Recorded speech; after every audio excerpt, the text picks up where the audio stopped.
தளபதி விஜய் அவர்கள் நடிக்கக்கூடிய தளபதி 69 குறித்தான ஒரு காணொளி தான் இந்த காணொளி. வாருங்கள் காணொளிக்குள் செல்லலாம். உங்களுக்கு தளபதி அவர்களை மிகவும் பிடிக்கும் என்றால் நம்ம சேனலை சப்ஸ்கிரைப் செய்யுங்கள், பெல் பட்டனை அழுத்துங்கள். வாருங்கள் தளபதி 69 குறித்தான இந்த காணொளிக்குள் செல்லலாம்.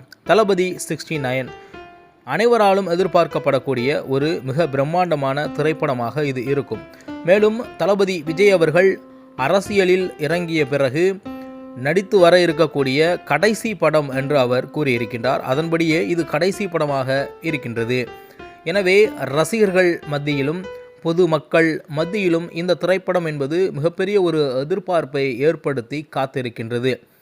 இந்த திரைப்படம் திரைக்கு வந்த பிறகு பல சூப்பர் டூப்பர் ஹிட்டுகளை தாண்டும் என்பதில் மாற்று கருத்தில்லை. அதே நேரத்தில் தளபதி விஜய் அவர்கள் அரசியலில் இறங்கிய பிறகு வரக்கூடிய படம் ஆதலால் இந்த திரைப்படம் அரசியலில் மூழ்கி இருக்கும் என்பது பலருடைய எதிர்பார்ப்பாக இருந்து வருகின்றது. அந்த அடிப்படையிலேயே தற்பொழுது போஸ்டர் வெளியாகி இருக்கின்றது படத்தின் பெயரோடு. அந்த படத்தின் பெயராக இருக்கக்கூடியது ஜனநாயகன் என்ற திரைப்படத்தின் பெயர்தான்.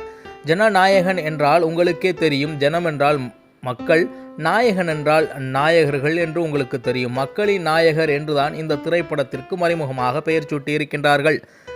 மக்களின் நாயகராக மாறுவதென்பது சிக்கல் இல்லை திரைப்படங்களில்.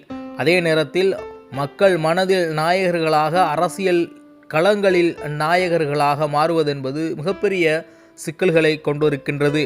இதற்கு முன்பு இருந்த அரசியல் செய்தவர்களுடைய அரசியலை மீண்டும் செய்யாமல் புதியதொரு புத்தாக்க கொள்கையுடன் வரக்கூடிய ஒரு அரசியலாக இந்த அரசியல் இருக்க வேண்டும். அப்பொழுதுதான் மக்கள் பெரிதாக விரும்பி அவர்களை ஏற்பார்கள். அந்த அடிப்படையில்தான் இதற்கு முன்பு திரைப்பட துறையிலிருந்து வெளியே வந்த எம்ஜிஆர் அவர்களை மக்கள் கொண்டாடினார்கள்.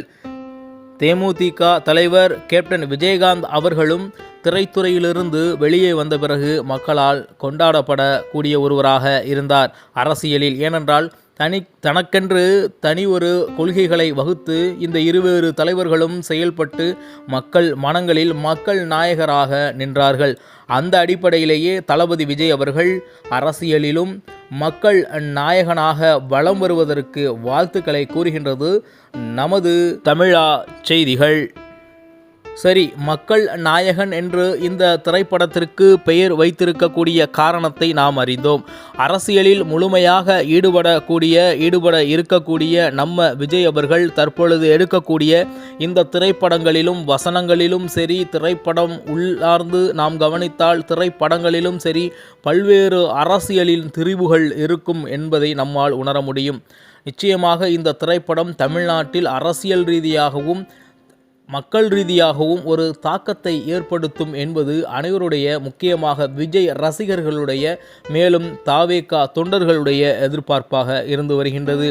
நிச்சயமாக தமிழ்நாட்டில் ஒரு அரசியல் கட்சி தலைவர் உருவாகின்றார்கள் என்றால் அதற்கு சினிமா பின்புலம் என்பது மிகப்பெரிய முக்கியமான ஒரு இடத்தை வகிக்கின்றது. அந்த அடிப்படையில் விஜய் அவர்களுக்கு தாராளமாகவே சினிமா பின்புலம் இருக்கின்றது என்றே நாம் கூற வேண்டும். ஏனென்றால் அவ்வளவு பெரிய ரசிகர்கள் பட்டாளத்தை தன்னகத்தே கொண்டு அதிலிருந்து மீண்டு அரசியலுக்கு வருகிறார் என்றால் நிச்சயமாக அவருடைய தைரியத்தை நாம் பாராட்டியே ஆக வேண்டும்.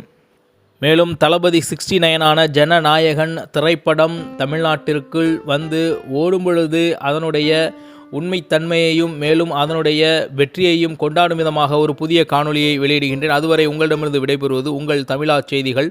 நன்றி, வணக்கம்.